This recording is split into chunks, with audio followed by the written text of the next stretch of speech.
All rise, veuillez vous lever.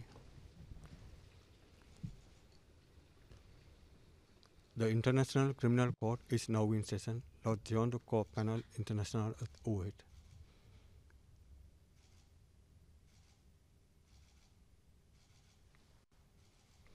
Please be seated. Veuillez vous asseoir.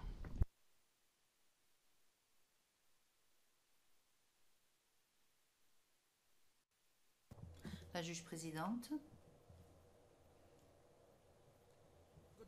Bonjour à toutes et à tous.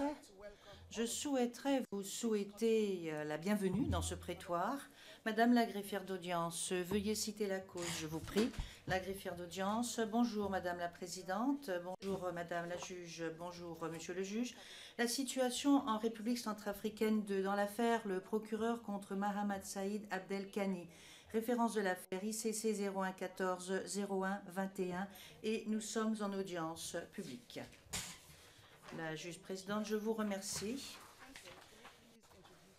Je souhaiterais que les parties se présentent et je vais commencer par le procureur. Le procureur, bonjour Madame la Présidente, bonjour Madame la Juge, bonjour Monsieur le Juge, je suis Karim Khan et je dirige l'accusation en l'espèce. J'ai sur ma gauche le procureur adjoint Maître Mameniang, Léonie von Braun, et nous avons également les premiers substituts du procureur, Olo Makwaya. Nous avons également Madame Brunhild ainsi que Madame Adriana Rodriguez. Et puis à l'arrière, Ramou Bitaï, notre gestionnaire chargé de l'affaire, Sanyou Dagaré, qui est également avocat en l'espèce. Merci. Je vous remercie beaucoup, Maître Khan. Et je souhaiterais que la représentation légale des victimes se présente, s'il vous plaît. Merci Madame la Présidente. Bonjour. Les victimes dans cette affaire sont représentées par Adeline Bédoucha, Tars van Litzenborg et moi-même, Sarah Pellet, conseil au bureau du Conseil public pour les victimes.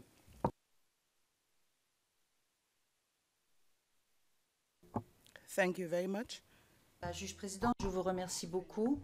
Et je me tourne maintenant vers la défense. Maître. Merci Madame le Président. À côté de moi, Dov Jacobs, conseil associé, Léa Alix, et derrière, Maître François Jacquemin, Maître Valduriez et Manon Lancel. Et quant à moi, je suis Jennifer Naori, conseil principal de Monsieur Saïd. Merci. Thank you very much. La juge présidente, je vous remercie. Maître Naori. Je ne sais pas, nous avons un représentant du greffe, non? Personne pour ce qui est du greffe. Alors j'aimerais indiquer aux fins du procès-verbal que l'accusé, M. Saïd, est présent dans le prétoire.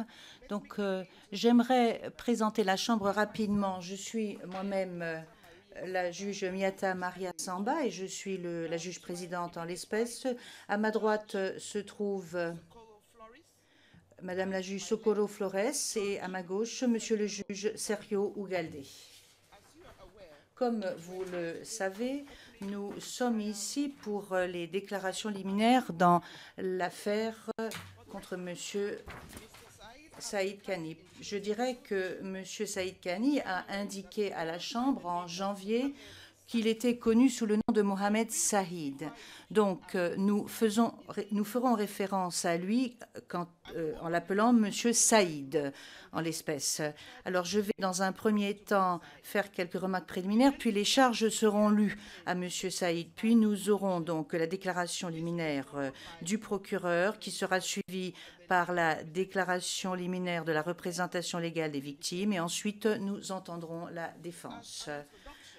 En guise d'introduction, je souhaiterais vous donner quelques informations au sujet de cette affaire. Le 30 mai 2014, le gouvernement de la République centrafricaine a renvoyé cette situation devant la Cour. Il s'agissait de crimes qui relevaient de la compétence de la Cour, qui auraient peut-être été commis à partir du 1er août 2014. 2012. Le 31 janvier 2014, la Chambre a rendu un mandat d'arrêt à l'encontre de M. Saïd qui a été remis à la Cour le 24 janvier 2021 et sa comparution initiale a eu lieu le 29 janvier de la même année. Le 9 décembre 2021, la Chambre préliminaire a confirmé les charges à l'encontre de M. Saïd, dont est maintenant saisie cette Chambre. Aujourd'hui, donc, commence le premier jour du procès. Et j'aimerais indiquer que la Chambre est particulièrement informée du fait que les parties doivent pouvoir complètement présenter leur thèse.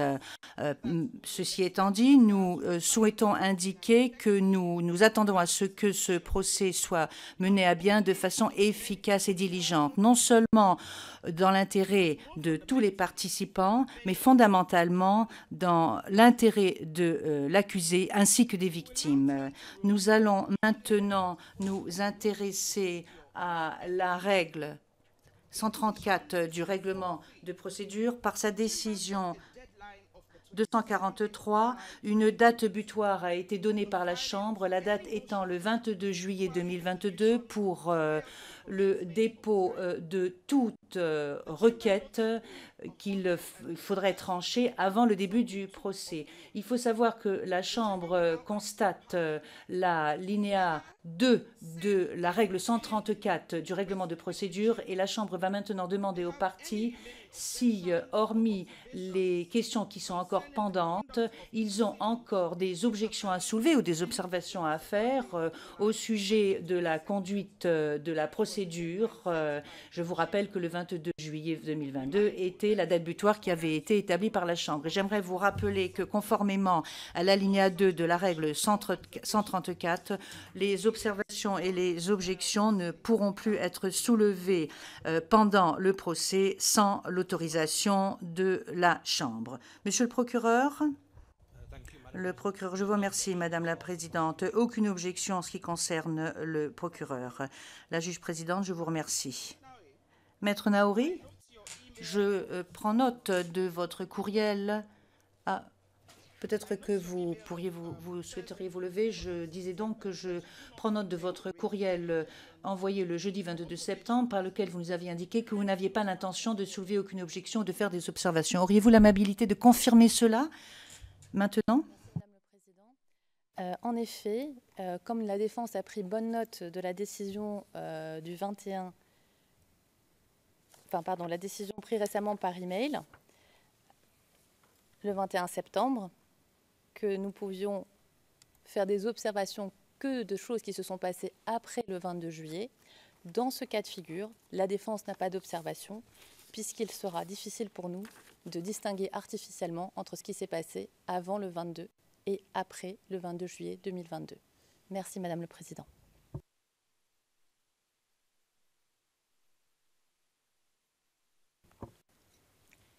Thank you very much. La juge présidente, je vous remercie, Maître Naouri. Donc, conformément à l'article 64.8a du statut de Rome, les charges vont maintenant être lues à l'accusé. À la suite de cela, M. Saïd aura la possibilité d'admettre sa culpabilité ou de plaider non coupable.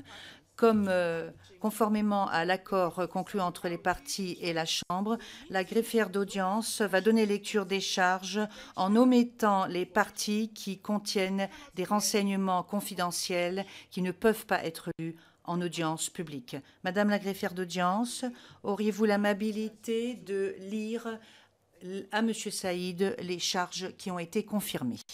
La greffière d'audience. Merci, Madame la Présidente. Les charges contre M. Saïd, telles que confirmées par la Chambre préliminaire numéro 2, sont comme suit. Concernant les éléments contextuels des crimes de guerre, la Chambre préliminaire numéro 2 a confirmé que pendant toute la période visée par ces accusations, y compris de mars 2013 au moins jusqu'en janvier 2014 au moins, un conflit armé ne présentant pas un caractère international a sévi sur le territoire de la RCA.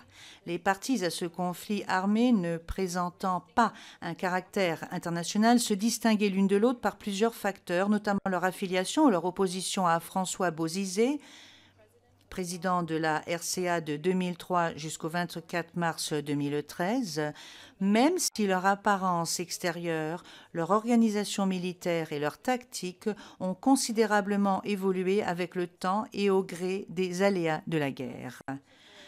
En conséquence, les forces loyales à M. Bozizé étaient initialement constituées des forces armées de la RCA, à savoir les forces armées centrafricaines ou FACA, avant d'englober ensuite la coalition appelée Anti-Balaka. Quant à elle, les forces opposées à M. Bozizé formaient une coalition appelée Seleka, dirigée par M. Michel Djotodia. Par la suite, après la prise de pouvoir temporaire de la RCA par la Seleka, les forces pro-Bozizé, notamment des membres des FACA et dans l'ancienne garde présidentielle de M. Bozizé, se sont regroupées, réarmées et réorganisées au sein d'un mouvement insurrectionnel plus large qui a été appelé plus tard Anti-Balaka. Si l'intensité des hostilités entre les forces pro-Bozizé et la Seleka a été variable, aucune issue pacifique au conflit n'a jamais été trouvée pendant cette période, tel l'anéantissement d'une des parties ou l'absence durable de confrontation armée entre l'une et l'autre. Le comportement qui forme la base des accusations décrites aux chefs 3, 4 et 6 a été commis en corrélation avec ce conflit armé et était associé à celui-ci. Pendant toute la période considérée, les auteurs des actes reprochés, notamment M. Saïd, avaient connaissance des circonstances de faits établissant l'existence du conflit armé.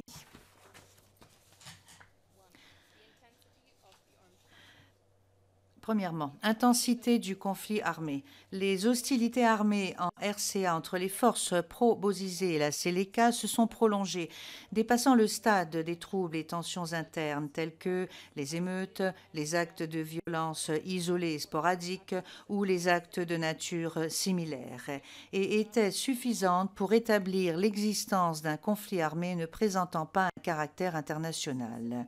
En particulier, fin 2012, la Seleka a lancé une offensive militaire dans le nord de la RCA, occupant des villes importantes et progressant vers le sud en direction de Bangui, la capitale de la RCA. Les FACA et autres forces loyales à M. Bozizé n'ont pas pu résister à leur avancée. Le 24 mars 2013, la Seleka est parvenue à attaquer Bangui et à contraindre M. Bozizé à l'exil. M. Djotodia s'est autoproclamé nouveau président de la RCA.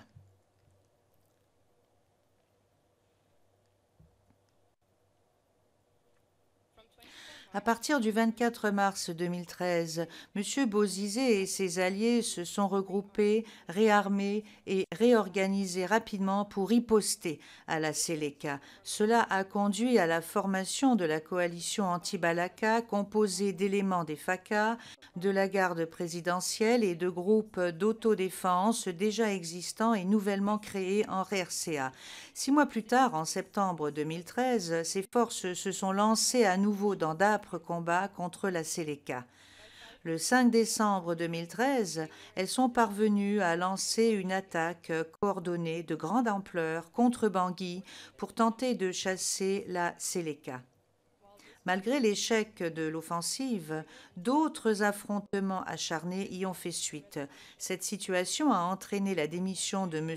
Djotodia le 10 janvier 2014, le repli de la Seleka vers le nord et l'est de la RCA et l'installation sous la pression internationale d'un gouvernement de transition non partisan dirigé par la présidente par intérim, Catherine Samba-Panza.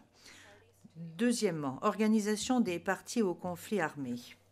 Pendant toute la période considérée, les parties au conflit étaient suffisamment organisées pour que l'existence d'un conflit armé ne présentant pas un caractère international puisse être établie.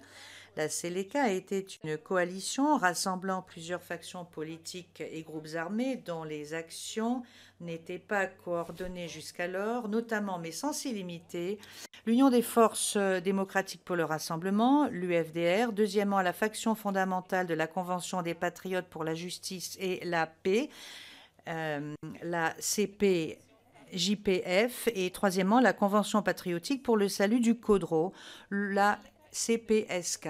Les caractéristiques associées à la Seleka suffisent à établir qu'il s'agissait d'un groupe armé organisé, possédant notamment la capacité de mener des opérations militaires, de s'emparer d'un territoire et de maintenir le contrôle de celui-ci et disposant d'un appui logistique considérable.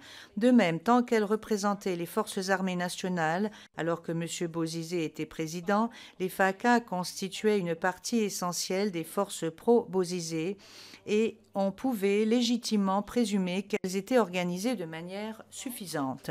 Bien que l'éviction de M. Bozizé hors de Bangui ait constitué un sérieux revers, elle n'a pas empêché le cercle immédiat de M. Bozizé et les personnes qui lui étaient fidèles de rester opérationnelles. Les forces pro-Bozizé, comprenant des éléments des FACA restés fidèles à M. Bozizé, ont été réorganisés en vue d'intégrer des groupes d'autodéfense déjà existants ou nouvellement créés qui ont été appelés par la suite les anti-Balaka.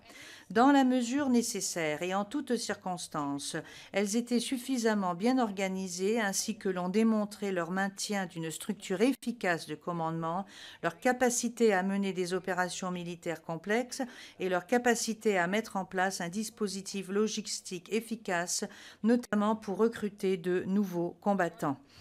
Concernant les éléments contextuels des crimes contre l'humanité, la Chambre préliminaire 2 a confirmé que, d'avril 2013 au moins jusqu'en novembre 2013 au moins, la Seleka a mené une attaque généralisée et systématique contre la population civile de Bangui considérée comme acquise à la cause de M. Bozizé. La Seleka a adopté un comportement qui impliquait la commission multiple d'actes visés à l'article 7.1 du statut, notamment de multiples meurtres, viols, tortures, emprisonnements, persécutions et autres actes inhumains. Cette attaque a été commise en application et dans la poursuite de la politique d'un État ou d'une organisation ayant pour but une telle attaque contre la population civile de Bangui, considérée comme acquise à la cause de M. Bozizé. Les Seleka considéraient que les civils appartenant à certains groupes soutenaient M. Bozizé, notamment premièrement les chrétiens, deuxièmement les membres des ethniques Baya, Manja ou Banda. Troisièmement, les habitants de certains quartiers de Bangui. Quatrièmement, les personnes qui exerçaient certaines professions considérées comme favorables à M. Bozizé, telles que les membres des FACA, les membres de l'ancienne garde présidentielle de M. Bozizé et les personnes qui leur étaient proches. Et cinquièmement, les fonctionnaires qui avaient été employés par le gouvernement de M. Bozizé. L'attaque impliquait les actes multiples qui ont été commis dans le centre de détention de Bangui, appelé l'Office central de répression du banditisme, l'OCRB. L'attaque impliquait en outre des actes visés à l'article 7.1 du statut non retenu en l'espèce, qui ont été commis durant d'autres événements survenus à Bangui, notamment une offensive contre le 7e arrondissement de Bangui le 13 avril 2013, une opération dans le quartier de Boirabé de Bangui du 14 au 16 avril 2013, une opération dans Boirabé commençant le 20 août 2013 et une attaque contre au moins 6 passagers extraits d'un minibus au poste de contrôle du PK9 à Bangui le 13 juillet 2013 ou vers cette date.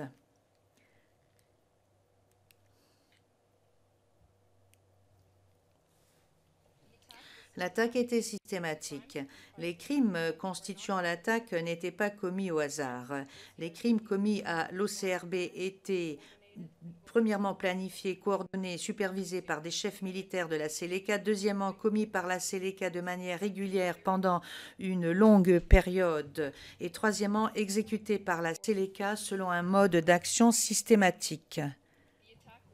L'attaque était généralisée. Elle était dirigée contre une population civile vivant dans des quartiers densément peuplés de Bangui, la plus grande ville du pays. L'attaque s'est soldée par un grand nombre de victimes. Les actes visés à l'article 7 du statut décrit aux chefs 1 et 2, 5 et 7 des présentes charges ont été commis dans le cadre de cette attaque généralisée et systématique.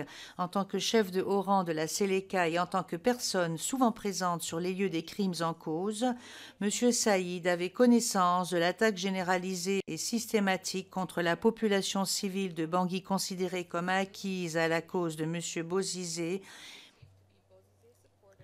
et, par son comportement, entendait y prendre part en application et dans la poursuite de la politique d'un État ou d'une organisation. Concernant les éléments communs des modes de responsabilité pénale individuelle, la Chambre préliminaire 2 a confirmé que pendant toute la période se rapportant aux crimes visés aux chefs 1 à 7 commis entre le 12 avril 2013 et le 30 août 2013, M. Saïd était un colonel de haut rang de la Séléka en poste à Bangui. Après l'avancée militaire de la Séléka et la prise de Bangui, M. Saïd était sous l'autorité directe de M. Nouradine Adam, qui a occupé les fonctions de ministre de la Sécurité publique jusqu'au 22 août 2013. M. Adam a nommé M. Saïd chef de facto de l'OCRB, lui confiant de fait la responsabilité de cette unité de police et de tous les Séléka qui y étaient stationnés. À ce poste, M. Saïd avait pleine autorité sur ces éléments de l'OCRB, les Séléka de l'OCRB. Au poste qu'il occupait, M. Saïd supervisait le fonctionnement du centre de détention de l'OCRB et les conditions de détention dans ce centre. M. Saïd exerçait un contrôle sur les Séléka de l'OCRB qui suivaient ses instructions. Il ravitailler les Séléka de l'OCRB et leur ordonner d'arrêter et de placer en détention des personnes prises pour cible pour des motifs d'ordre politique, ethnique, religieux et ou sexiste, ainsi que de leur infliger de mauvais traitements. M. Saïd a participé personnellement aux arrestations et aux interrogatoires. M. Saïd est pénalement responsable à titre individuel des crimes visés au chef 1 à 7 commis à l'OCRB entre le 12 avril 2013 et le 30 août 2013. Pour avoir commis ces crimes conjointement avec d'autres personnes, article 25.3a, et pour avoir ordonné ou encouragé ces crimes, article 25.3b. Concernant les crimes en cause, la Chambre préliminaire 2 a confirmé que, entre le 12 avril 2013 et le 30 août 2013, M. Saïd et les Séléka de l'OCRB ont pris pour cible des partisans présumés de M. Bozizé, les arrêtant, les détenant et leur infligeant de mauvais traitements à l'OCRB. Les victimes ciblées étaient premièrement, principalement chrétienne. Deuxièmement, appartenait principalement à l'ethnique Baya, Manja ou Banda. Troisièmement, était principalement de sexe masculin. Et quatrièmement, résidait principalement dans certains quartiers de Bangui, comme Boirabe, considérés comme favorables à M. Bozizé. Ces victimes ont été prises pour cible en vue d'être arrêtées pour des motifs d'ordre politique, ethnique, religieux et ou sexiste. M. Saïd et les Séléka de l'OCRB, en violation du droit international, ont porté gravement atteinte aux droits fondamentaux de ces personnes, notamment aux droits à la vie, à l'intégrité physique, à la propriété privée, à la liberté de circulation et au droit à ne pas être soumis à la torture ou à un traitement cruel, inhumain ou dégradant. Les Séléka de l'OCRB arrêtaient ces victimes en usant de violence, souvent pendant la nuit, les frappaient et les encagoulaient. À l'OCRB, une enceinte fermée non accessible au public, cernée de hauts murs et gardée par des éléments armés de la Séléka de l'OCRB, les partisans présumés de M. Bozizé qui avaient été arrêtés étaient détenus dans de petites cellules. Globalement, les conditions de détention étaient effroyables car les détenus étaient enfermés dans des cellules sombres et exiguës où il faisait très chaud et privés de nourriture adéquate, d'eau et de soins médicaux indépendants et réguliers. Pendant la période en cause, les Séléka de l'OCRB ont détenu arbitrairement des personnes, principalement de sexe masculin, à l'OCRB. Ils les ont privés de leurs droits fondamentaux en violation du droit international humanitaire et des droits de l'homme, notamment d'un accès à un examen rapide et indépendant des motifs de leur détention et d'un traitement humain. Si certains détenus apprenaient durant leurs interrogatoires qu'ils étaient peut-être soupçonnés d'être des combattants ou des espions de M. Bozizé, d'autres étaient simplement accusés de protester contre le régime de la Séléka, de soutenir politiquement M. Bozizé ou d'appartenir au groupe ethnique Baya, Manja ou Banda. À l'époque des faits, des personnes ont été détenues dans une petite cellule souterraine bondée située à proximité du bureau de M. Saïd. Les Séléka de l'OCRB, sous le contrôle de M. Saïd, infligeaient avec l'aide de celui-ci de mauvais traitements aux détenus presque tous les jours. M. Saïd supervisait la détention d'hommes qui étaient frappés à coups de crosse de fusil ou giflés violemment et menacés de mort.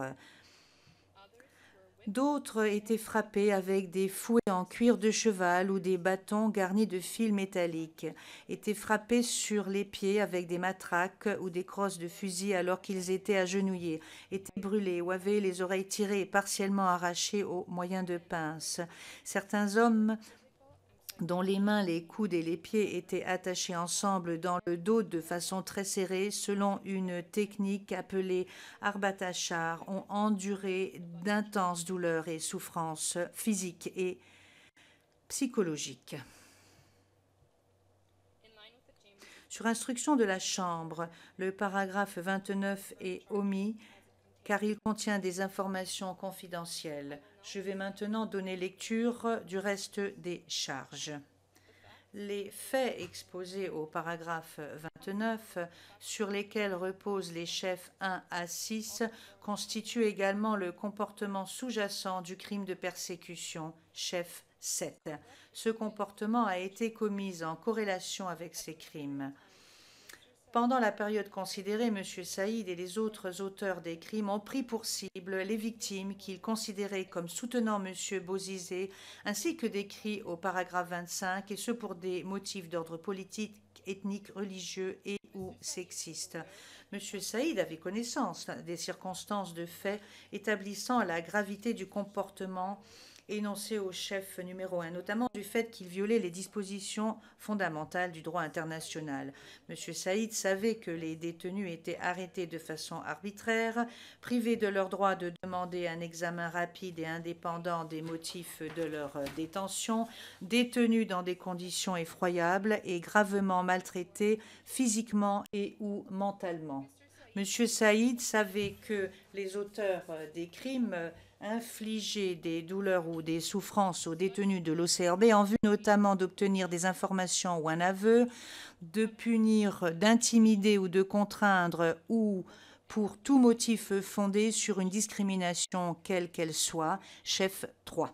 M. Saïd savait aussi que les personnes détenues à l'OCRB étaient des civils ou des personnes hors de combat, chef 4 et 6. En outre, M. Saïd avait connaissance des circonstances de fait établissant que les actes reprochés au chef 5 étaient semblables à l'un quelconque des actes visés à l'article 7.1 du statut.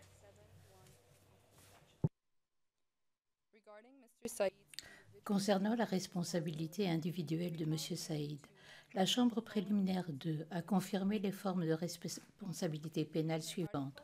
1.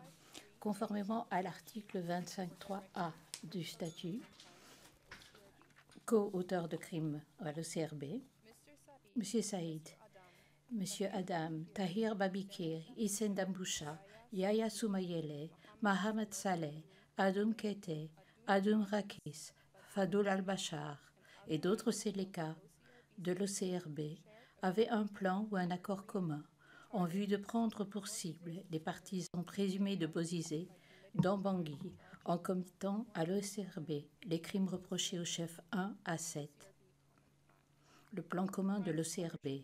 Les crimes reprochés au chef 1 à 7 ont été commis par les co-auteurs, dont M. Saïd faisait partie, s'inscrivaient dans le cadre du plan commun de l'OCRB. Le plan commun de l'OCRB a été conçu dès le 12 avril 2013. M. Saïd a contribué de manière essentielle au plan commun de l'OCRB jusqu'au 30 août 2013. En arrêtant et détenant les partisans présumés de Bozizé à l'OCRB, notamment dans une cellule souterraine située à proximité de son bureau à l'OCRB, en donnant des instructions au Séléka de l'OCRB pour qu'il maltraite les détenus accusés de soutenir Bozizé, notamment en les attachant selon la douloureuse technique de l'arbatachar, en fournissant au Séléka de l'OCRB des armes, de la nourriture, des uniformes et des cartes d'identité, en interrogeant les détenus de manière violente et en soutenant le recours à de telles techniques d'interrogatoire par les Séléka de l'OCRB, en supervisant le fonctionnement général du centre de détention de l'OCRB, notamment les conditions de détention, en donnant des instructions et des ordres aux Séléka de l'OCRB, en décidant qui avait accès au système judiciaire et en rendant compte à M. Adam. M. Saïd entendait adopter le comportement décrit ci-dessus et avait l'intention de réaliser les éléments objectifs des crimes visés au chef 1 à 7.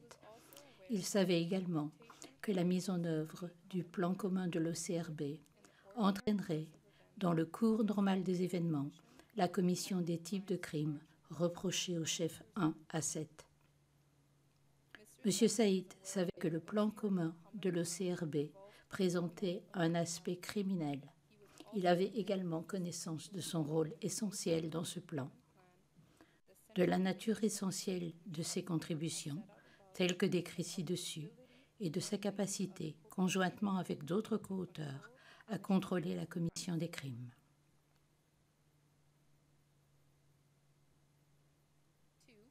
2. En application de l'article 25.3b pour avoir ordonné des crimes à l'OCRB, M. Saïd a ordonné à des membres des Séléka de l'OCRB, vis-à-vis desquels il occupait une position d'autorité, de commettre les crimes visés au chef 1 à 7. M. Saïd a donné des instructions à ses subordonnés pour qu'ils recourent à la technique de l'arbatachar, louant celle-ci comme le meilleur moyen d'extorquer des aveux. Il a soutenu d'autres formes de très mauvais traitements. M. Saïd ordonnait à ses subordonnés d'enfermer des hommes dans la petite cellule souterraine sombre et bondée située à proximité de son bureau, où ils recevaient peu de nourriture et d'eau et où ils étaient privés d'accès à un examen indépendant des motifs de leur détention. M. Saïd entendait adopter ce comportement et avait conscience de sa position d'autorité sur les auteurs physiques des crimes. M. Saïd entendait que les Séléka de l'OCRB commettent ces crimes et ou savait que, dans le cours normal des événements, il les commettrait. Et il savait que son comportement contribuerait à leur commission. 3. En application de l'article 25.3b pour avoir encouragé des crimes à l'OCRB. En adoptant le comportement décrit ci-dessus au paragraphe 34, M. Saïd a encouragé les Séléka de l'OCRB à commettre les crimes reprochés. M. Saïd a influencé les Séléka de l'OCRB en les amenant à commettre les crimes reprochés. M. Saïd entendait adopter le comportement décrit ci-dessus. Il entendait que les Séléka de l'OCRB commettent ces crimes et ou savait que dans le cours normal des événements, il les commettrait et il savait que son comportement contribuerait à leur commission. La Chambre préliminaire a déterminé la caractérisation juridique des faits supra et a tenu M. Saïd responsable des faits retenus. au chef suivant. Chef 1. Emprisonnement ou autre forme de privation grave de liberté visant des personnes considérées comme des partisans de Bozizé, détenues à l'OCRB entre le 12 avril 2013 et le 30 août 2013, selon le résumé qui en est donné aux alinéas A à R et au regard des articles 25.3a et 25.3b, coaction directe du statut de Rome. Chef 2. Torture constituant un crime contre l'humanité à l'encontre de personnes considérées comme des partisans de Bozizé qui ont été attachés selon la technique de l'Arbatachar entre le 12 avril 2013 et le 30 août 2013 et d'autres détenus qui ont été gravement maltraités selon le résumé qui en est donné aux alinéas 29B, 29H, 29M et 29Q, sanctionnés par l'article 7.1F et au regard des articles 25.3a, coaction directe, et 25.3b, fait d'ordonner ou d'encourager du statut de Rome. Chef 3. Torture constituant un crime de guerre à l'encontre de personnes considérées comme des partisans de Bozizé qui ont été attachés selon la technique de l'Arbatachar entre le 12 avril 2013 et le 30 août 2013 et d'autres détenus qui ont été gravement maltraités selon le résumé qui est donné aux alinéas 29B, 29E, 29H, 29M et 29Q, sanctionnés par l'article 8.2c sous-alinéa I et au regard des articles 25.3a, coaction directe, et 25.3b, fait d'ordonner ou d'encourager du statut de Rome. Chef 4. Traitement cruel constituant un crime de guerre à l'encontre de personnes considérées comme des partisans de Bozizé qui ont été attachés selon la technique de l'Arbatachar entre le 12 avril 2013 et le 30 août 2013 et d'autres détenus qui ont été gravement maltraités selon le résumé qui en est donné aux alinéas 29B, 29E, 29H, 29M et 29Q et qui ont été détenus à l'OCRB dans des conditions effroyables, sanctionnés par l'article 8.2c, alinéa 1 et 3, et au regard des articles 25.3a, coaction directe, et 25.3b, fait d'ordonner ou d'encourager du statut de Rome. Chef 5.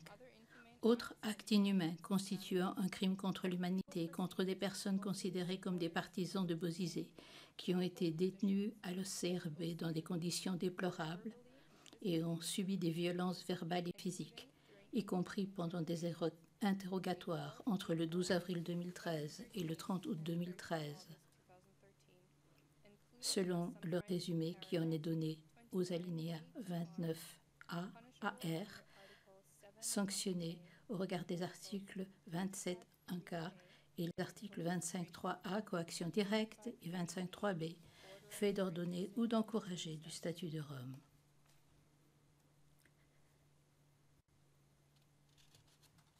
Chef 6. Atteinte à la dignité de la personne constituant un crime de guerre, visant des personnes considérées comme des partisans de Bozizé qui ont été détenus à l'OCRB dans des conditions déplorables et qui ont été attachés selon la technique de l'Arbatachar et ou ont subi des violences verbales et physiques, selon le résumé qui en est donné au paragraphe 29A à R entre le 12 avril 2013 et le 30 août 2013, sanctionné par l'article 8.2c, alinéa 2, et au regard des articles 25.3a, coaction directe, et 25.3b, fait d'ordonner ou d'encourager du statut de Rome. Chef 7. Persécution constituant un crime contre l'humanité pour des motifs d'ordre politique, ethnique, religieux et ou sexiste concernant les personnes détenues à l'OCRB sur base des faits sous-jacents au chef 1 à 6, selon le résumé qui est donné au paragraphe 29A à R est sanctionné par l'article 7.1h et au regard des articles 25.3a, coaction directe, et 25.3b, fait d'ordonner ou d'encourager du statut de Rome. Thank you very much. La juge présidente, je vous remercie, Madame la greffière.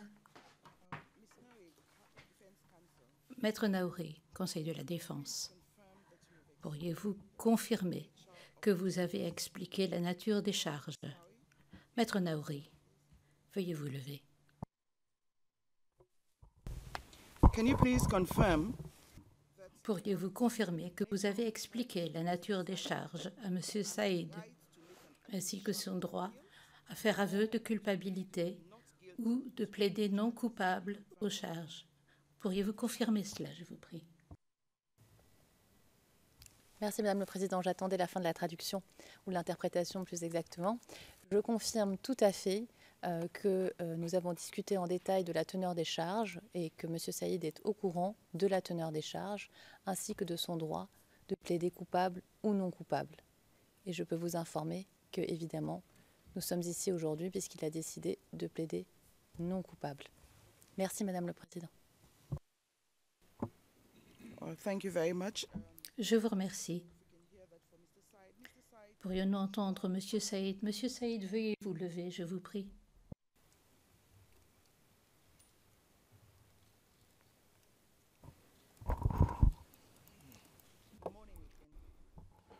Bikiri, Madame la Présidente. Yes. Now, do you understand the nature of the Est-ce que vous comprenez la nature des charges qui vous concernent aujourd'hui, qui ont été lues? J'ai tout écouté ça, mais je plaide non coupable. you pleading not guilty? Vous plaidez non coupable à toutes les charges ou à certaines charges ou à aucune charge?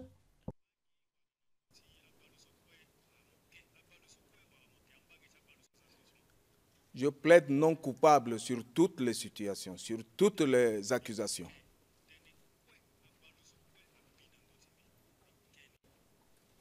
Thank you very much, Mr.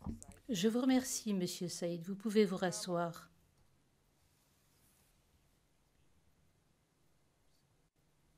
Can you turn your microphone off?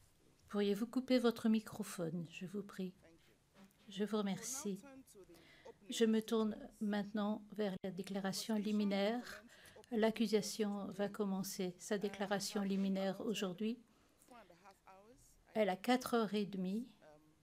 Je sais que vous avez dit que vous auriez besoin de moins de temps. Pour le procès-verbal, conformément aux mesures données aux parties jeudi, les orateurs doivent parler lentement et respecter la règle des 5 secondes pour les interprètes et sténotypistes. De plus, veuillez indiquer si vous passez d'une langue à une autre. Maître Naouri? Miss Now, please. Maître Naouri, Conseil de la Défense.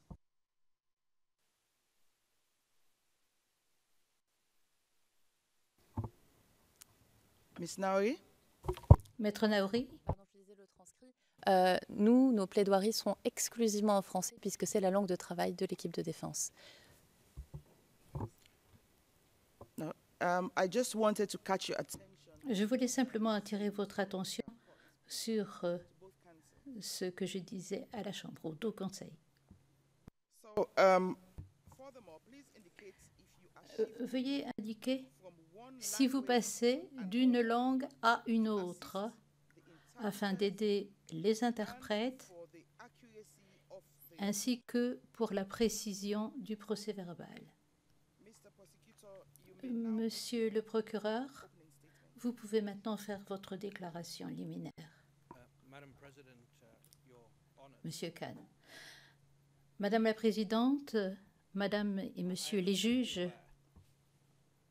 je suis tout à fait conscient Outside of this courtroom, qu'à ce moment même, en dehors de cette salle d'audience, en République centrafricaine, particularly in Bangui, et plus particulièrement à Bangui, riveted to their il y a des gens qui ont les yeux fixés sur leur écran. Je félicite M. Peter Lewis, greffier de cette Cour, ainsi que nos collègues du greffe qui ont fait en sorte qu'une attention suffisante soit accordée pour aider la population de la République centrafricaine à suivre cette procédure. Ils ont fait preuve de patience et ils ont fait preuve de beaucoup de résistance. Ils ont attendu 9 ans avant de voir l'ouverture de ce procès. Je suis reconnaissante, Madame la Présidente, à la greffière d'audience qui a détaillé les charges et une partie des décisions de confirmation, ainsi que pour le travail très complet de la Chambre préliminaire. La procédure est maintenant entre vos mains et nous avons la chance d'avoir 3 juges impartiaux qui vont examiner les mérites de la cause et qui pourront décider si notre cause a été prouvée. À la fin de ce procès, nous espérons que pour ce qui est des 7 chefs d'accusation, M. Saïd sera déclaré coupable. Madame la Présidente, M. Saïd a plaidé non coupable, il en a tout à fait le droit, et il y a une présomption d'innocence, mais la beauté du droit, c'est qu'on ne peut pas se cacher. Et au cours de ce procès, M. Saïd sera confronté à des éléments de preuve, à des témoins qui le connaissaient et qui sont tombés entre ses mains ou qui ont été appréhendés par lui. Et ils prendront la parole, s'exprimant sur les charges qui ont été confirmées. Comme on l'a dit, cela fait longtemps que l'on attend ce jour-ci. C'est la première fois qu'un membre de rang élevé de la Séléka comparaît devant cette cour lors d'un procès.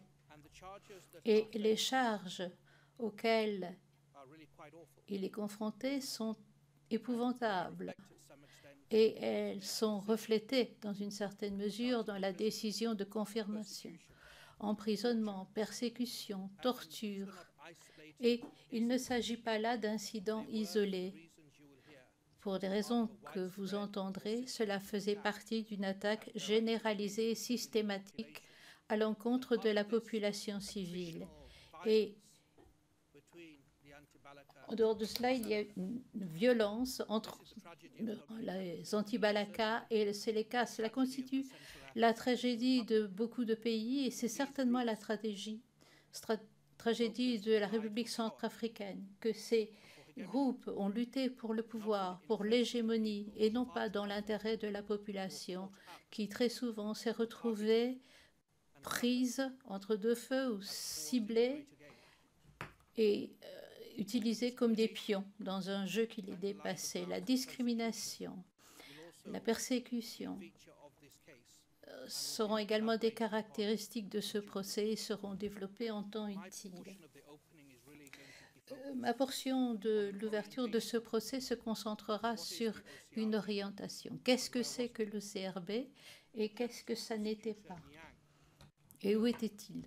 Et le procureur Niang prendra alors la parole en français et entrera dans les détails. Il sera suivi par le substitut du procureur Holomakwe qui est assis derrière moi. Entre le 24 mars 2013 jusqu'au 10 janvier 2014, pendant 10 mois épouvantables, les Séléka ont contrôlé Bangui. Dire qu'ils l'ont gouverné serait aller trop loin. Ils ont dirigé par diktat, par la peur, par la terreur, et ils ont ciblé des individus dont ils considéraient qu'ils faisaient partie de la partie adverse, non pas parce qu'ils l'étaient, non pas parce que c'était des combattants, mais tout simplement parce qu'ils pensaient qu'ils soutenaient l'ancien président Bozizé. Monsieur Saïd était responsable de ce lieu sur lequel nous allons nous concentrer au cours de ce procès. L'OCRB, en tout cas au moins jusqu'à la jusqu'à la mi-avril 2013 et août de cette même année, il a été responsable de 35 à 60 membres de la Seleka et avec M. Yahya Soumaili et Mahmed Tahir, sa voix était prépondérante pour déterminer le sort de tant de personnes, des gens qui ont été amenés à l'OCRB par lui. Il ne les a pas protégés.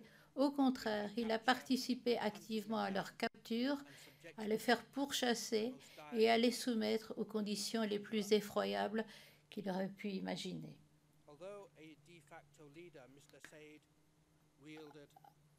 En tant que dirigeant de facto, M. Saïd avait toutefois énormément de pouvoir. Et dans cette zone, et plus particulièrement à l'OCRB, au-dessus de lui, il n'y avait que M. Noureddin Adam.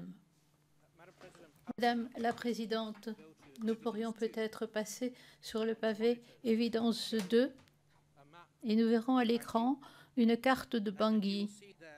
Et vous verrez en rouge l'OCRB, il est indiqué en rouge. On y trouve également les endroits où se sont déroulés les incidents dont vous et les membres du public entendront parler au cours du procès, le 7e arrondissement au nord-est.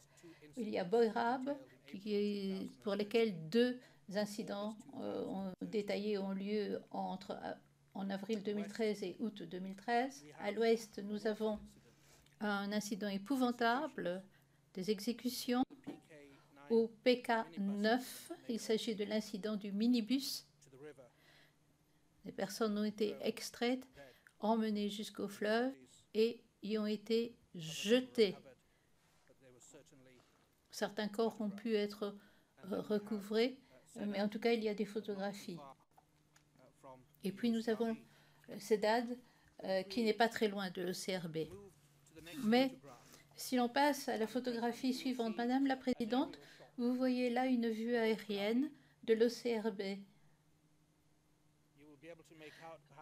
Vous pourrez peut-être distinguer un bâtiment d'assez grande taille. Vers le nord de la photographie, il y a également 2 petits bâtiments plus petits. Et puis, si l'on s'écarte et qu'on se rapproche du sol, on voit là le portail de l'OCRB. C'est ce que voyaient les personnes qui passaient là. C'est ce qu'ils voyaient. C'était une base préexistante qui a été utilisée par les Seleka à des fins criminelles, selon les observations de l'accusation. Madame la Présidente,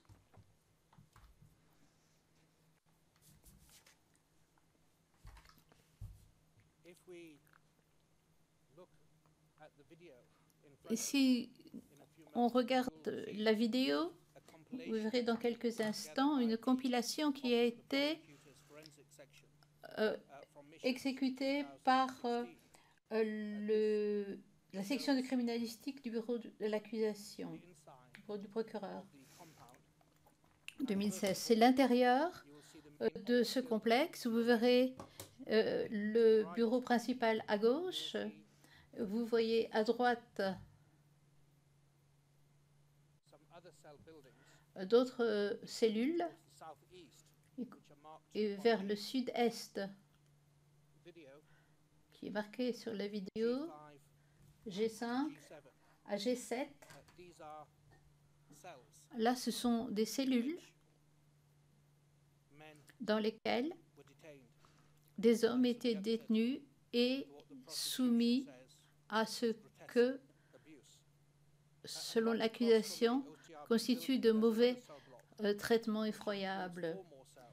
Il y a un autre bâtiment avec 4 cellules, G1 à G4. Et sur tout ce périmètre, il y a un mur haut. Et si l'on continue, Madame la Présidente, on voit là le portail qui se trouve à droite sur l'image. On a commencer par une vue extérieure de ce même portail, où l'on voyait OCRB inscrit.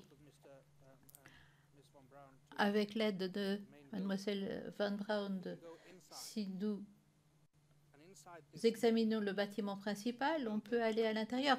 Et à l'intérieur de ce bâtiment-là, il y avait le bureau de M. Saïd. Nous pourrions peut-être pénétrer dans ce bureau parce que de ce bureau, il contrôlait tout le complexe. Et de plus, littéralement sous ses pieds, il y avait des civils dans un espace qu'on appelait le trou.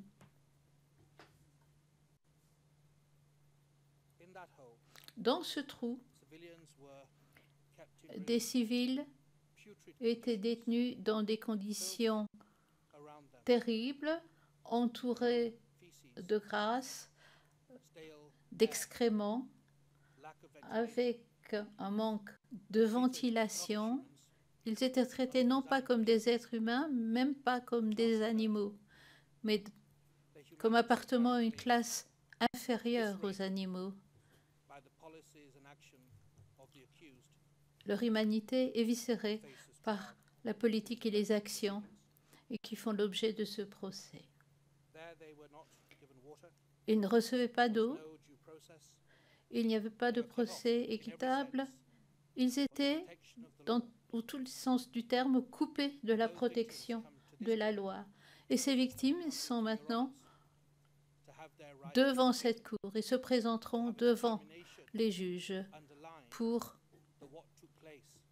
que l'on puisse déterminer que ce qui s'est passé était mal, était illégal et allait à l'encontre de toutes les dispositions et les protections du statut de Rome. Je demanderai à ce que l'on veuille bien jouer la vidéo.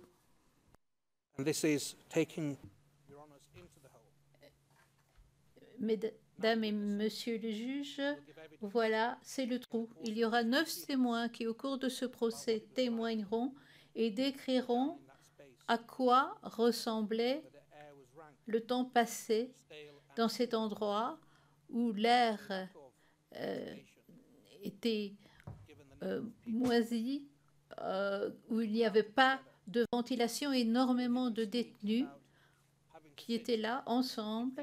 Ils devaient s'asseoir dans des excréments. Le seau qui leur était donné avait débordé. Il y avait des rats.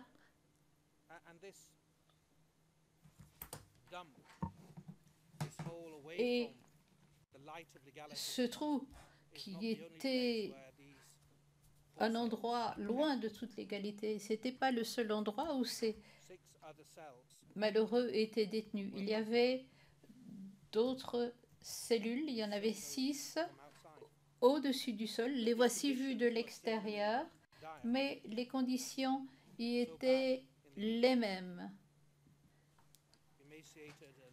À cause de la chaleur, ils étaient émaciés, ils avaient soif, ils étaient obligés de boire leur propre urine pour apaiser leur soif alors qu'ils étaient privés de tout.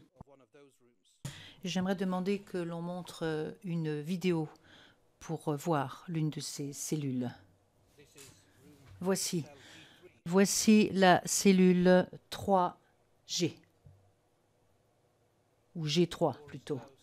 Et lorsque la porte est fermée, l'obscurité règne dans la cellule et vous entendrez des témoins dire que la cellule était tellement bondée qu'ils ne pouvaient même pas s'allonger. Madame la Présidente, la cour que vous voyez maintenant n'était pas un lieu sûr. Témoins après témoins viendront ici témoigner pour dire que lorsqu'ils sortaient de ces cellules, ce n'était pas pour respirer de l'air frais, mais c'était pour se faire battre avec tout type d'instruments, des fouets, des bâtons.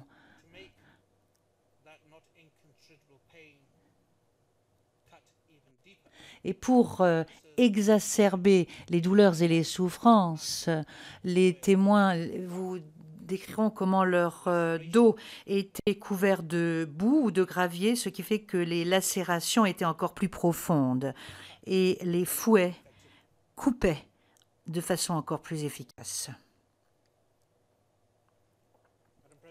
Madame la Présidente, Madame la juge, Monsieur les juges, vous allez entendre ce qu'a mentionné la greffière au sujet de la technique dite de l'arbatachar. Il s'agit en fait du fait de lier les coudes, les mains et les pieds d'une personne derrière le dos de la personne, ce qui fait que il ne s'agit pas seulement d'être mal à l'aise, mais cela en fait engendre des souffrances ainsi que les membres deviennent ankylosés et quasiment paralysés. Vous verrez dans quelques instants des photographies, mais ce que les photographies ne vous relatent pas, c'est ce que vous entendrez peut-être pendant ce procès, à savoir l'impact psychologique de ce traitement qui peut être tout aussi profond que la cruauté physique et les tortures que M. Saïd a commis envers ces personnes. C'est ce que le procureur avance. Ils sont nombreux à être encore traumatisés de nos jours. Ils sont nombreux à ne pas pouvoir se déplacer ou bouger comme ils le faisaient avant qu'ils ne tombent entre les mains de M. Saïd, de la Seleka et de ses sbires, des sbires de M. Saïd, qui s'occupaient de l'OCRB. Il y a au moins 16 personnes qui ont été ainsi attachées suivant la méthode l'arbatachar. Vous aurez l'exemple du témoin P. 613 ou 547, se corrige l'interprète, et vous verrez en fait, vous verrez vous-même de visu les lacérations au niveau de ses bras. Vous verrez que l'arbatachar a littéralement scié sa chair et des années après, cela est encore absolument apparent. Il est donc marqué à jamais, marqué pour toute sa vie, parce que le procureur allègue que M. Saïd n'est pas intervenu, ne l'a pas protégé, n'a pas levé le petit doigt n'a pas utilisé ne serait-ce qu'un iota, qu'un pouce de son autorité pour mettre un terme à ses souffrances. Au lieu de cela, à bien des égards, il les a exacerbées autant qu'il le pouvait. Le témoin P547 a survécu et peut relater son récit. Et sa voix, Madame la Présidente, représentera la voix d'autres victimes qui ont été torturées, qui ont été rouées de coups, qui ont été battues à l'OCRB et qui n'ont pas été photographiées. Il vous parlera de la douleur, des souffrances qu'ils endurent encore aujourd'hui. Le procureur avance et allègue que M. Saïd n'était pas un spectateur passif. Ce n'était pas quelqu'un qui, tout simplement, n'a pas su protéger, n'a pas su punir, n'a pas su réprimer, n'a pas su sanctionner.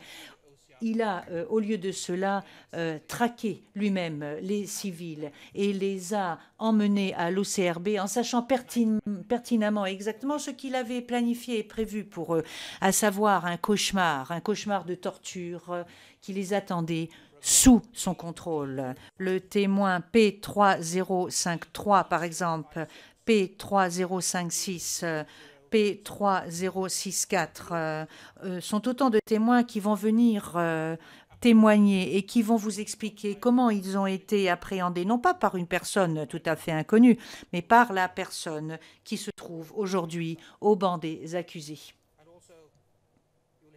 Et vous allez également entendre des éléments de preuve du procureur suivant lesquels M. Saïd a ordonné l'arrestation et la détention de M.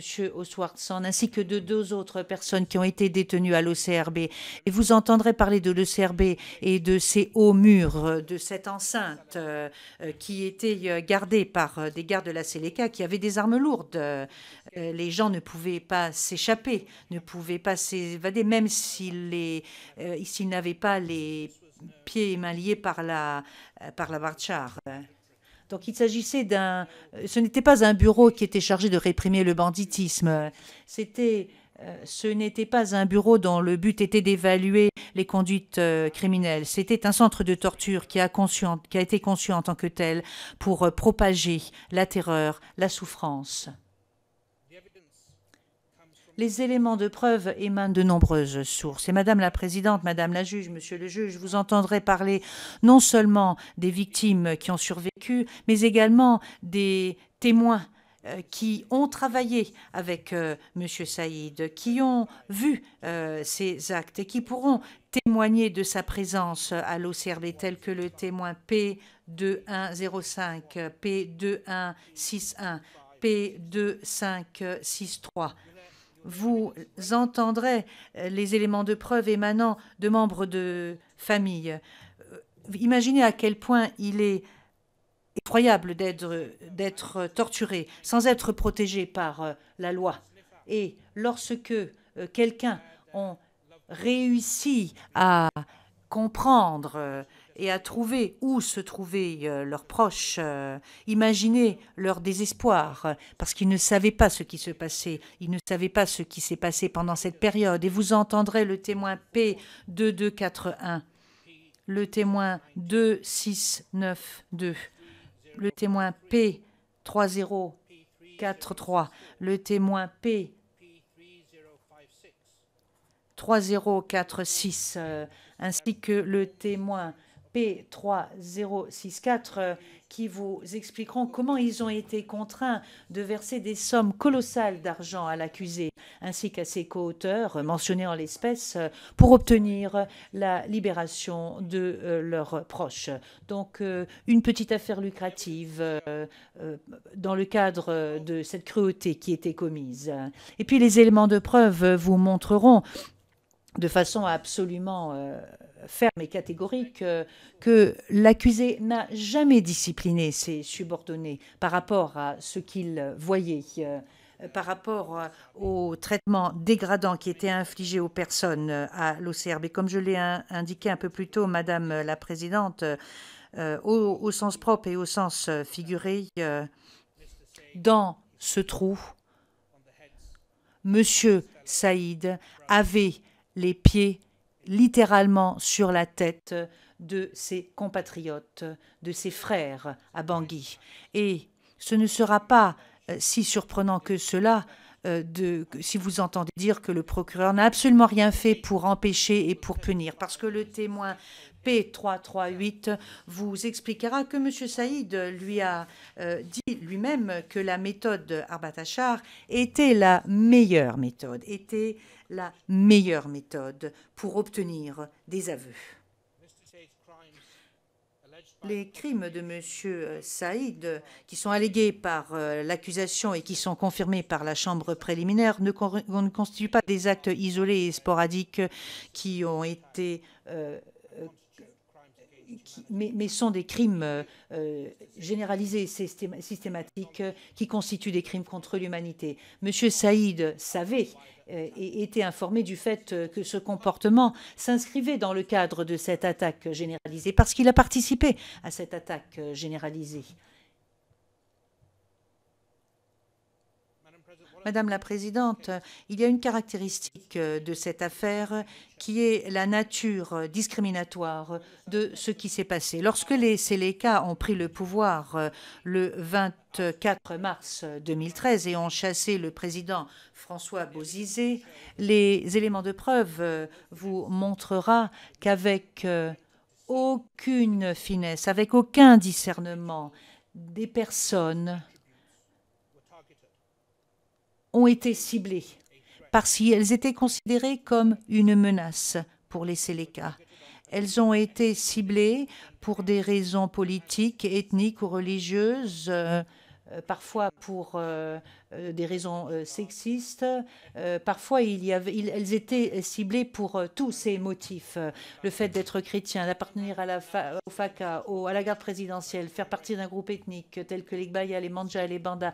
Parfois, il suffisait de vivre dans un certain secteur pour être considéré et je pense par exemple au secteur de Boïra, pour être considérés, disais-je, comme des partisans du régime précédent. Et Madame la Présidente, vous entendrez des éléments de preuve correspondant aux attaques menées contre le quartier de Boirab, où des femmes, des enfants ont été tués, des jeunes filles ont été violées, les garçons et les hommes ont été arrêtés de façon tout à fait arbitraire et les maisons ont été systématiquement pillées. Après ces attaques, les hôpitaux de Bangui étaient bondés. Les blessés se trouvaient dans ces hôpitaux. Et vous voyez une photographie qui a été prise par un journaliste, le témoin P342. Il s'agit d'une personne qui est amenée à l'hôpital.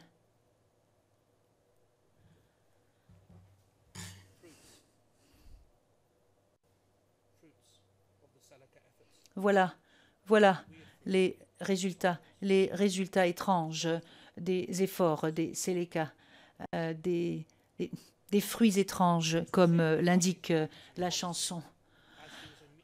Monsieur Saïd était informé de ces attaques parce que, et il était tout à fait informé de la politique parce qu'il était un membre haut gradé des Seleka et avait une position d'autorité, était directement subordonné au ministre de la Sécurité publique, Monsieur Nouradine Adam. Et des témoins indiqueront comment M. Saïd lui-même a participé à ces attaques, a participé au pillage et a ramené le fruit de ces pillages de Boirab à l'OCRB.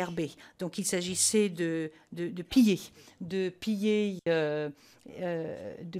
et d'obtenir de l'argent pour les otages, de l'argent pour les prisonniers, pour obtenir leur libération, ce dont j'ai déjà parlé. En avril 2013, les Seleka ont attaqué le 7e arrondissement, ont tué, ont pillé. Vous verrez une autre photographie, le témoin P312, qui témoignera, si il plaît à Dieu, dans ce procès, et qui parlera. C'est un civil qui a véritablement réussi à sauver sa peau. Les blessures vous permettent de comprendre à quel point il est fortuné d'être encore en vie. Et en juillet 2013, 6 à 8 hommes ont été sortis d'un bus au PK9. Vous vous souviendrez peut-être de la première carte que je vous ai montrée. Le PK9 se trouve à l'ouest de Bangui. Ils ont été amenés Ils ont été en fait emmenés au camp du Roux et ils ont été exécutés et jetés à l'eau. Et vous voyez les corps de ces personnes dans l'eau qui flottent. Il ne s'agit pas simplement de corps. Il s'agit d'enfants, de fils adorés par les familles, par leurs familles. Cela n'est pas facile pour les gens de Bangui que de regarder cela. Il ne leur est pas facile d'entendre tout cela. Mais la raison pour laquelle nous avons un procès et nous avons une procédure équitable, c'est pour justement faire en sorte de déterminer la vérité. Et j'espère que la vérité éclatera et que les responsables de tout cela, à savoir M. Saïd, aura la possibilité de répondre et de nous dire pourquoi il avance qu'il n'est pas coupable. Mais nous avançons, quoi qu'il en soit, que les éléments de preuve prouveront que tous les chefs d'accusation sont prouvés au-delà de tout doute raisonnable. Les Seleka n'ont pas fait régner la paix, ils ont fait régner le malheur. Et nous sommes en train de prononcer la déclaration liminaire et Kolomakwe interviendra. Et vous verrez également certains éléments de preuve dont dispose le procureur. Je pense à des éléments de preuve, je pense à des rapports militaires, je pense à des rapports de communication qui démontreront au-delà de tout doute raisonnable la responsabilité de M. Saïd. Vous verrez des cartes d'identité que M. Saïd a délivrées avec ses propres initiales.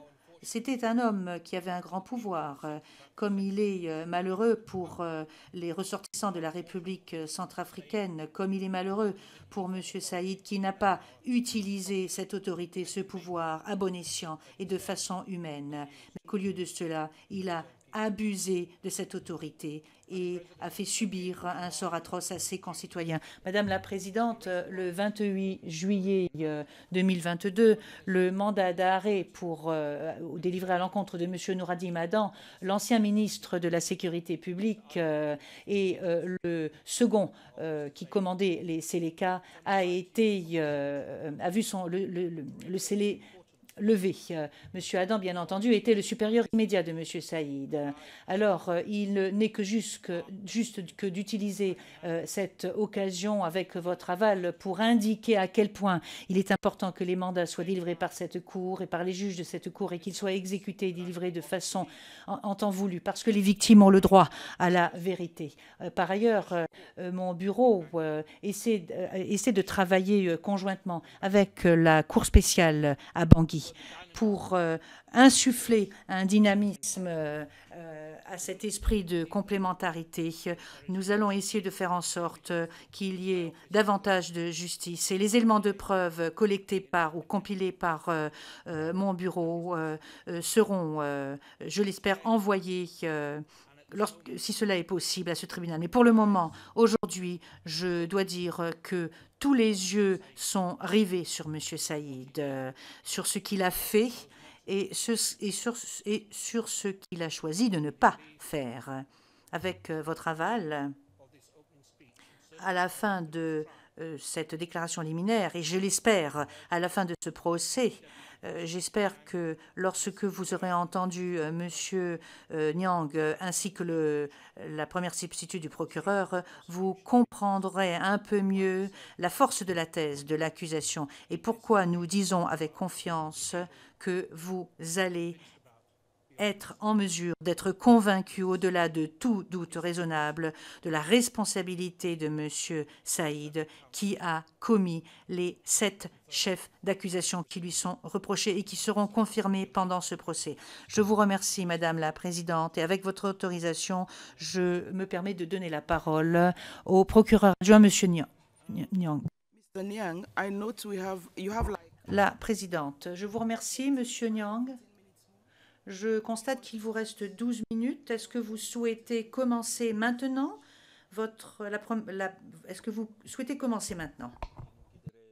Madame, si vous estimez qu'il serait plus sage de commencer après la pause aussi, je pourrais être guidé par votre direction, Madame la Présidente.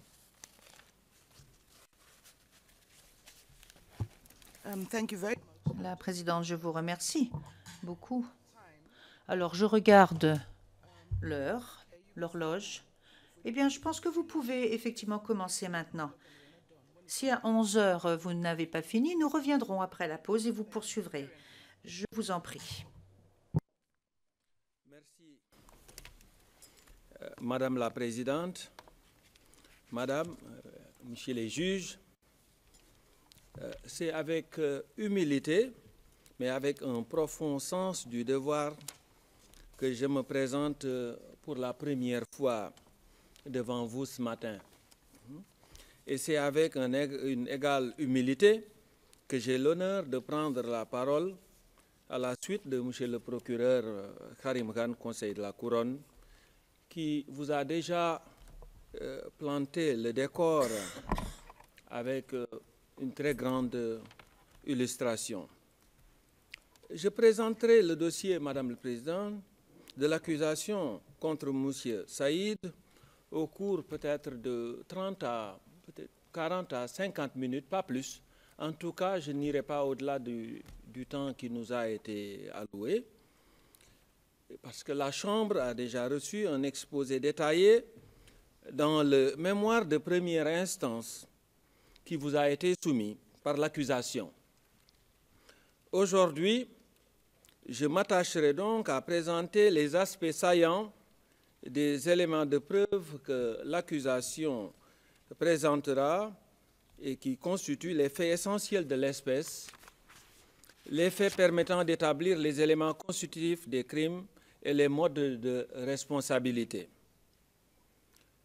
L'accusation prouvera, au-delà de tout doute raisonnable, que M. Saïd est coupable des crimes qui lui sont reprochés. Et cette responsabilité pénale est recherchée à titre individuel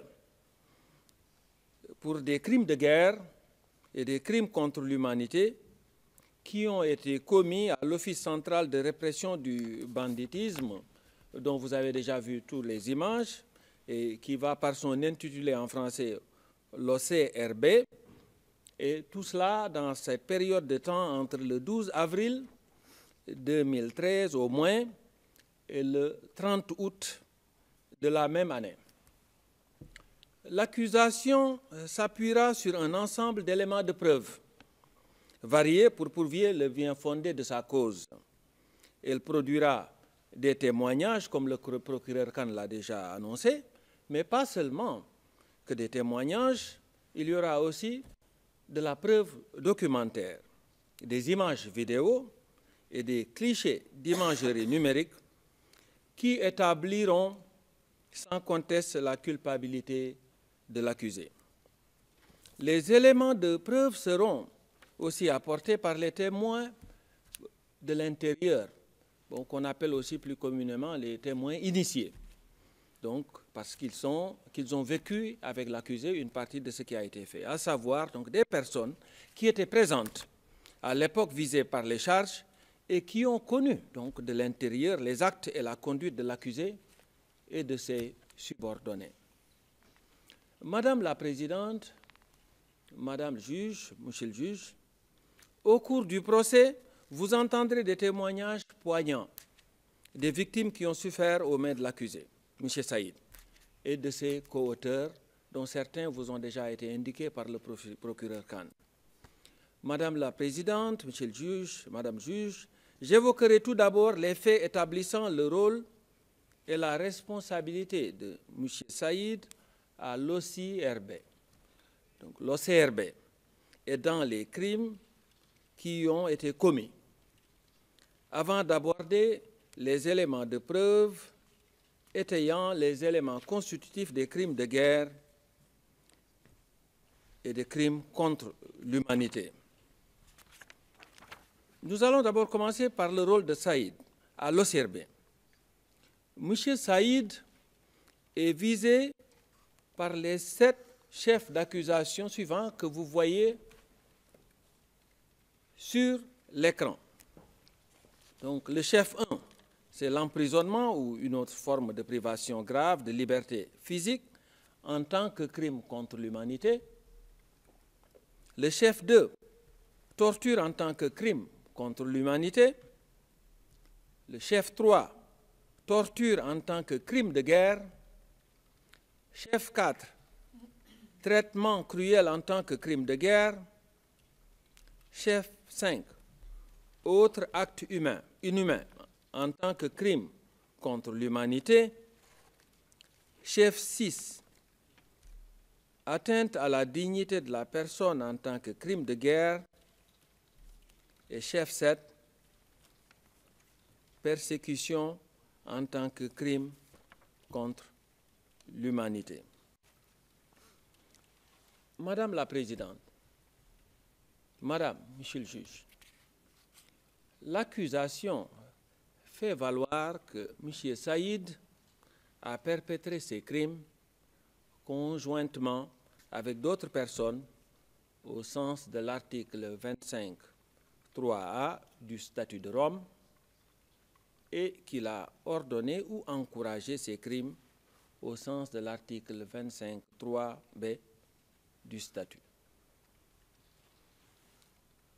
Les éléments de preuve qui seront présentés démontreront que M. Saïd, membre de haut rang de la coalition Seleka, a été à la tête de ces éléments de Seleka et des opérations de l'OCRB à l'époque visées par les charges, à savoir entre avril et août de l'année 2013. Le 12 avril 2013, ou aux environs de cette date, Noureddine Adam, dirigeant Seleka de haut rang et ministre de la Sécurité publique, a nommé l'accusé chef de l'office donc de l'OCRB. Cette nomination est survenue peu de temps après que la coalition Seleka a pris le contrôle de Bangui et que le président Bozizé, déchu, a fui le pays. Au poste qu'il occupait, M. Saïd avait pleine autorité sur les éléments Seleka qui suivaient ses ordres, comme le procureur l'a indiqué tout à l'heure, et comme le démontreront les éléments de preuve que nous soumettrons au cours de ce procès. Il supervisait le fonctionnement quotidien de l'OCRB, ainsi que les conditions de détention qui y étaient appliquées et la gestion des personnes qui y étaient détenues. Non seulement Saïd supervisait et commandait les Seleka de l'OCRB, mais il leur fournissait aussi les moyens, il leur fournissait l'argent, il leur fournissait d'autres moyens nécessaires comme la nourriture, les uniformes et même les armes. Il leur ordonna également d'arrêter des personnes, de les placer en détention et de leur infliger les mauvais traitements. Les éléments Seleka et des policiers affectés à l'OCRB, à l'époque visés par les charges, viendront ici pour en témoigner. Lorsqu'en avril 2013, les Seleka ont pris la direction de cette structure qu'est l'OCRB, cet endroit était déjà un centre de détention de la police, dont les cellules servaient à enfermer des détenus dans le centre de Bangui. Vous entendrez des témoignages selon lesquels pendant plus de 4 mois, l'accusé a rempli ses cellules avec les personnes qu'il arrêtait et détenait arbitrairement. Et vous avez déjà vu effectivement des photos relativement parlantes et qui reviendront au cours de ce procès. Des témoins attesteront que le complexe était entouré de hauts murs d'enceinte et qu'il était quasi impossible de s'en échapper. Ou en tout cas, pour y échapper, il fallait le faire avec de grands risques, y compris au péril de sa vie. Madame la Présidente, Madame le juge, Monsieur le juge, des personnes qui ont survécu aux crimes reprochés et certains de leurs auteurs témoigneront que l'OCRB avait 6 cellules en surface. Elles vous sont présentées sur les photographies, sur les photographies qui ont été affichées à l'écran par le procureur Khan. Les Seleka y ont détenu des prisonniers durant de longues périodes et comme vous pourrez le constater sur la prochaine diapositive, ces cellules étaient exiguës et dépourvues de fenêtres. Outre les cellules de détention en surface, une cellule souterraine, communément appelée le trou, donc, qui vous a été montré tout à l'heure, donc, qui servait à détenir d'autres prisonniers. Elle se trouvait, là aussi comme on vous l'a indiqué, sous le bureau de l'accusé. Et le procureur Khan a utilisé une image très parlante en parlant que sous ses pieds, sous les pieds d'Adam, donc il y avait ces détenus. Donc, à cet endroit, de nombreuses victimes ont été détenues par les Seleka de l'OCRB dans les conditions les plus effroyables et les plus inhumaines, qui soient pour des êtres humains, privés des droits les plus fondamentaux et des garanties de procédure régulière. Il n'était bien entendu pas facile de pénétrer dans ce qu'on appelait le trou. Le témoin 2400 viendra attester qu'il a dû sauter dans la cellule souterraine parce qu'il n'y avait pas de descente harmonieuse, parce qu'il n'y avait même pas de marche, il fallait sauter.